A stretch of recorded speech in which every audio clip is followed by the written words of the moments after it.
नमस्कार, सरिताच्या स्वयंपाकघरात म्हणजेच आपल्या सरिताज किचनमध्ये आज आपण करणार आहोत उरलेल्या भातापासून आईस्क्रीम.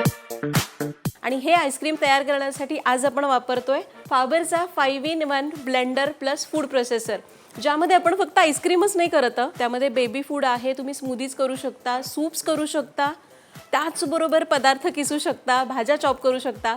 तर आता आपण काय करूया, इथं मी या फूड प्रोसेसरचा हा कंटेनर घेतलाय, यामध्ये आपण घालूयात कलिंगड, साधारण 1 कप उरलेला भात घेतलाय.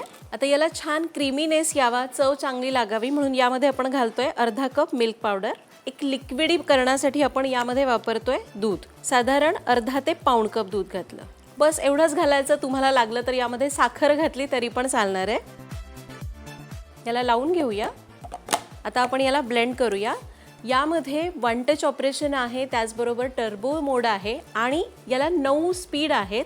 आपल्याला सुरुवातीला एकदम लो स्पीडवर चालू करायचं आणि त्यानंतर हळूहळू स्पीड वाढवत जायचं.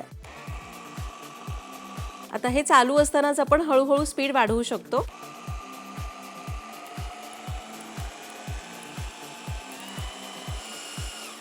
आता याला थोडासा आपण फ्रेश आणि थोडासा वेगळा फ्लेवर देऊया. त्यासाठी मी थोडासा पुदिना घालतेय आणि यामध्ये टर्बो मोड येतो. आपल्याला जर स्पीडमध्ये काम करायचं आहे तर टर्बो मोड वापरू शकतो. हे ब्लेंड झालंय, काढून घेऊया. हे मी या जारमध्ये काढलंय, जे आपल्याला या ब्लेंडर सोबतच मिळालेलं आहे. आता याला सेट करण्यासाठी इथं मी हा आईस कँडीचा मोल्ड वापरते. तुमच्याकडे साधा बोल वगैरे असेल तरी पण चालणार आहे. आता याला पोर करूया. बस आता याला बंद करून घ्यायचं. तर याला आपण सेट करून घेतलंय. आता याला डीप फ्रीझरमध्ये 7 ते 8 तासासाठी सेट करायला ठेव. आणि येस, हे तयार झालेलं आहे. 7 ते 8 तास आपण डीप फ्रीझरला ठेवलं होतं. 5 मिनिटं आधी बाहेर काढायचं, म्हणजे हे बरोबर सुटून येतं. काढून घेऊया. याला प्लेट करूया. तर तयार झाला मुलांना आवडतील अशा उरलेल्या भातापासून कलिंगड्याचा फ्लेवर दिलेल्या आईस कँडीज, आईस्क्रीम, जे नाव द्यायचे ते द्या, पण एकदा नक्की करून बघा. काही शंका असतील तर कमेंट्समध्ये विचारा.